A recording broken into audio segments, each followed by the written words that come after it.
ओम नमो भगवते वासुदेवाय। श्रीमद्भागवत महापुराण माहात्म्य षष्ठो अध्याय। सप्ताह यज्ञ की विधि। कुमाराऊचुः अथ ते प्रवेक्षामः सप्ताह श्रवणे विधिं सहायैर्वसुर्भिश्चैव प्रायः साध्यो विधिः स्मृतः दैवज्ञं तु समाहूय मुहूर्तं प्रेक्ष्य यत्नतः विवाहे यादृशं वित्तं तादृशं परिकल्पयेत् नभस्य अश्विनोर्जो च मार्गशीर्षं शुचिर्नभाः एते मासाः कथारम्भे श्रोतॄणां मोक्षसूचकाः मासानां विप्रहेयानि तानि त्याज्यानि सर्वथा सहायाश्चेतरे तत्र कर्तव्याः शोध्यमाश्च ये। श्री सनकादि जी कहते हैं, हे नारद जी, अब हम आपको सप्ताह श्रवण की विधि बताते हैं। यह विधि प्रायः लोगों की सहायता और धन से साध्य कही गई है। पहले तो यत्नपूर्वक ज्योतिषी को बुलाकर मुहूर्त पूछना चाहिए तथा विवाह के लिए जिस प्रकार धन का प्रबंध किया जाता है उस प्रकार ही धन की व्यवस्था इसके लिए करनी चाहिए। कथा आरंभ करने में भाद्रपद, आश्विन, कार्तिक, मार्गशीर्ष, आषाढ़ और श्रावण ये 6 महीने श्रोताओं के लिए मोक्ष की प्राप्ति के कारण हैं। हे देवर्षि, इन महीनों में भी भद्रा, व्यतिपात आदि को योगों को सर्वथा त्याग देना चाहिए तथा दूसरे लोग जो उत्साही हों उन्हें अपना सहायक बना लेना चाहिए।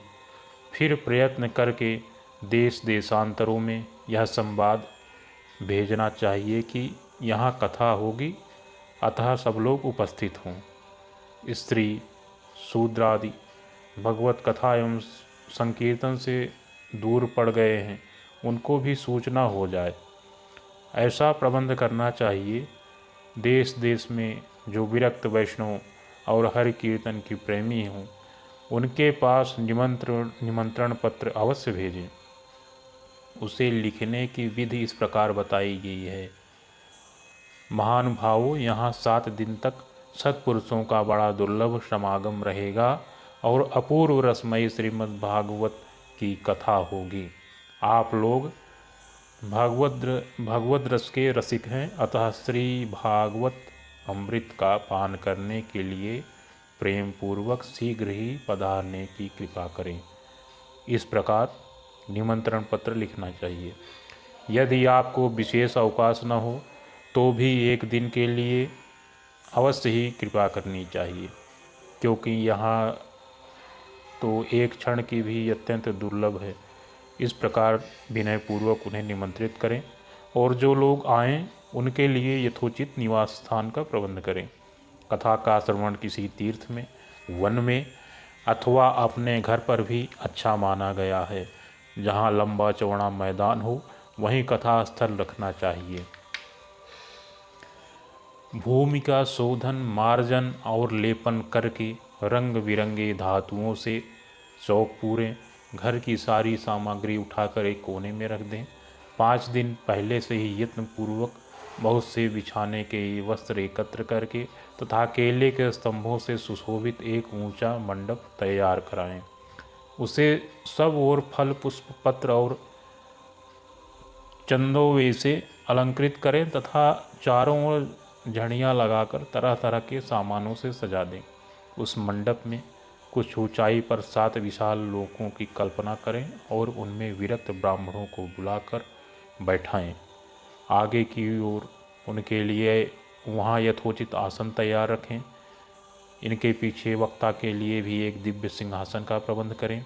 यदि वक्ता का मुख उत्तर की ओर रहे तो श्रोता पूर्वाभिमुख होकर बैठे, और यदि वक्ता पूर्वाभिमुख हो तो श्रोता को उत्तर की ओर मुख करके बैठना चाहिए, अथवा वक्ता और श्रोता को पूर्व मुख होकर बैठना चाहिए। देश काल आदि को जानने वाले महानुभावों ने श्रोता के लिए ऐसा ही नियम बताया है। जो वेद शास्त्र की स्पष्ट व्याख्या करने में समर्थ हों, तरह तरह के दृष्टांत दें तथा विवेकी और अत्यंत निष्पृह हों, ऐसे विरक्त और विष्णु भक्त ब्राह्मणों को वक्ता बनाना चाहिए। श्रीमद् भागवत के प्रवचन में ऐसे लोगों को नियुक्त नहीं करना चाहिए जो पंडित होने पर भी अनेक धर्मों के चक्कर में पड़े हुए हैं, स्त्री लंपट एवं पाखंड के प्रचारक हों। वक्ता के पास ही उसकी सहायता के लिए एक वैसा ही विद्वान और स्थापित करना चाहिए, वह भी सब प्रकार के संशयों की निवृत्ति करने में समर्थ हो और लोगों को समझाने में कुशल हो। कथा प्रारंभ के दिन से एक दिन पूर्व व्रत ग्रहण करके वक्ता को क्षौर करा लेना चाहिए तथा अरुणोदय के समय शौच से निवृत्त होकर अच्छी तरह स्नान करें और संध्यादि अपने नित्य कर्मों को संक्षेप से समाप्त करके कथा के विघ्नों के निवृत्ति के लिए गणेश जी का पूजन करें। तदंतर पितृगण का तर्पण कर पूर्व पापों की शुद्धि के लिए प्रायश्चित करें और एक मंडल बनाकर उसमें श्रीहरि को स्थापित करें। फिर भगवान श्री कृष्ण को लक्ष्य करके मंत्रोच्चार पूर्वक क्रमशः षोडशोपचार विधि से पूजन करें और उसके पश्चात प्रदक्षिणा तथा नमस्कार आदि कर इस प्रकार स्तुति करें। हे करुणानिधान, मैं संसार सागर में डूबा हुआ और बड़ा दीन हूँ। कर्मों के मोह रूपी ग्राह ने मुझे पकड़ रखा है। आप इस संसार सागर से मेरा उद्धार कीजिए। इसके पश्चात धूप दीप आदि सामग्रियों से श्रीमद् भागवत की भी बड़े उत्साह और प्रीतिपूर्वक विधि विधान से पूजा करें। फिर पुस्तक के आगे नारियल रखकर नमस्कार करें और प्रसन्न चित्त मन से इस प्रकार स्तुति करें। श्रीमद् भागवत के रूप में आप साक्षात श्री कृष्णचंद्र ही विराजमान हैं। हे प्रभु, मैंने भवसागर से छुटकारा पाने के लिए आपकी शरण ली है। मेरा यह मनोरथ आप बिना किसी विघ्न बाधा के सांगोपांग पूरा करें। इस प्रकार दीन वचन कहकर फिर वक्ता का पूजन करें। उसे सुंदर वस्त्राभूषणों से विभूषित करें और फिर पूजा के पश्चात उसकी इस प्रकार स्तुति करें। सुख स्वरूप भगवन, आप समझाने की कला में कुशल और सब शास्त्रों में पारंगत हैं। कृपया इस कथा को प्रकाशित करें और मेरा अज्ञान दूर करें। सुखरूप प्रबोधज्ञ सर्वशास्त्र विशारद, एतत् कथा प्रकाशेन मदज्ञानम विनाशय। फिर अपने कल्याण के लिए सन्नतापूर्वक उसके सामने नियम ग्रहण करें और 7 दिनों तक यथाशक्ति उसका पालन करें। कथा में विघ्न न हो, इसके लिए 5 ब्राह्मणों और 12 मंत्र के नामों का जप करें। फिर ब्राह्मण, अन्य विष्णु भक्त एवं कीर्तन करने वालों को प्रणाम करें, उनकी पूजा करें और उनकी आज्ञा पाकर स्वयं ही आसन पर बैठ जाएं।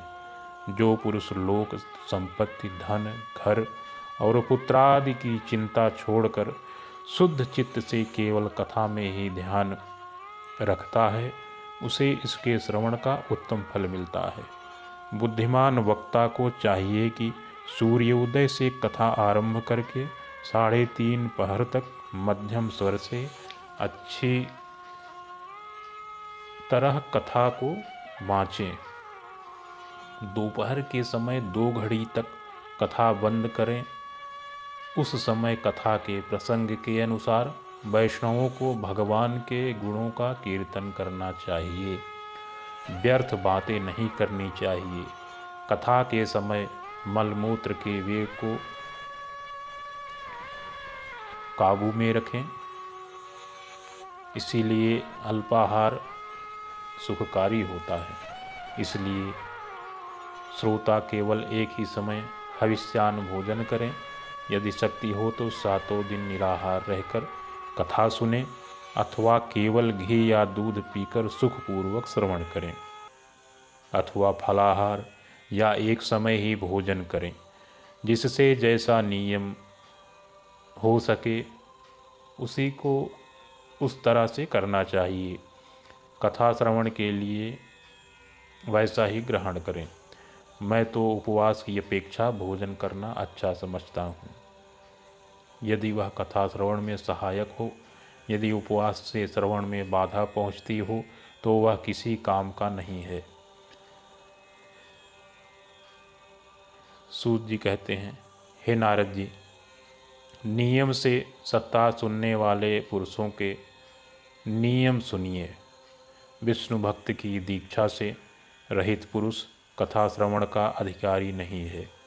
जो पुरुष नियम से कथा सुने उसे ब्रह्मचर्य से रहना, भूमि पर सोना और नित्य प्रति कथा समाप्त होने पर पत्तल में भोजन करना चाहिए।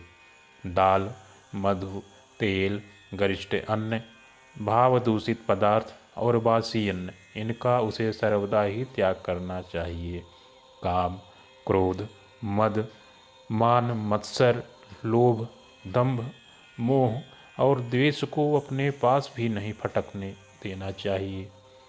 वह वेद, वैष्णव, ब्राह्मण, गुरु, गोसेवक तथा स्त्री, राजा और महापुरुषों की निंदा से भी बचे। नियम से कथा सुनने वाले पुरुष को रजस्वला स्त्री, अंत्यज, म्लेच्छ, पतित, गायत्रीहीन द्विज, ब्राह्मण से द्वेष करने वाले तथा वेद को न मानने वाले पुरुषों से बात नहीं करनी चाहिए। सर्वदा सत्य, शौच, दया, मौन, सरलता, विनय और उदारता का हमेशा बर्ताव करना चाहिए। धनहीन, क्षय रोगी, किसी अन्य रोग से पीड़ित, भाग्यहीन, पापी, पुत्रहीन और सुमुक्षु भी यह कथा श्रवण करें। जिस स्त्री का रजो दर्शन रुक गया हो, जिसके एक ही संतान होकर रह गई हो, जो बाझ हो, जिनकी संतान होकर मर जाती हो अथवा जिसका गर्भ गिर जाता हो, वह यत्नपूर्वक इस कथा को सुने। ये सब यदि विधिवत कथा सुने तो इन्हें अक्षय फल की प्राप्ति हो सकती है। यह अत्युत्तम दिव्य कथा करोड़ों यज्ञों का फल देने वाली है। इस प्रकार इस व्रत की विधियों का पालन करके फिर उद्यापन करें। जिन्हें इसके विशेष फल की इच्छा हो वे जन्माष्टमी व्रत के समान ही इस कथा व्रत का उद्यापन करें। किंतु जो भगवान के अकिंचन भक्त हैं उनके लिए उद्यापन का कोई आग्रह नहीं है। वे श्रवण से ही पवित्र हैं, क्योंकि वे तो निष्काम भगवत भक्त हैं। इस प्रकार जब सप्ताह यज्ञ समाप्त हो जाए तब श्रोताओं को अत्यंत भक्तिपूर्वक पुस्तक और वक्ता की पूजा करनी चाहिए। फिर वक्ता श्रोताओं को प्रसाद, तुलसी और प्रसादी मालाएं दें तथा सब लोग मृदंग और झांझ की मनोहर ध्वनि से सुंदर कीर्तन करें। जय जयकार, नमस्कार और शंख ध्वनि का घोष कराएं तथा ब्राह्मण और याचकों को धन और अन्न दें। श्रोता विरक्त हो तो कर्म की शांति के लिए दूसरे दिन गीता पाठ करें। गृहस्थ हो तो हवन करें।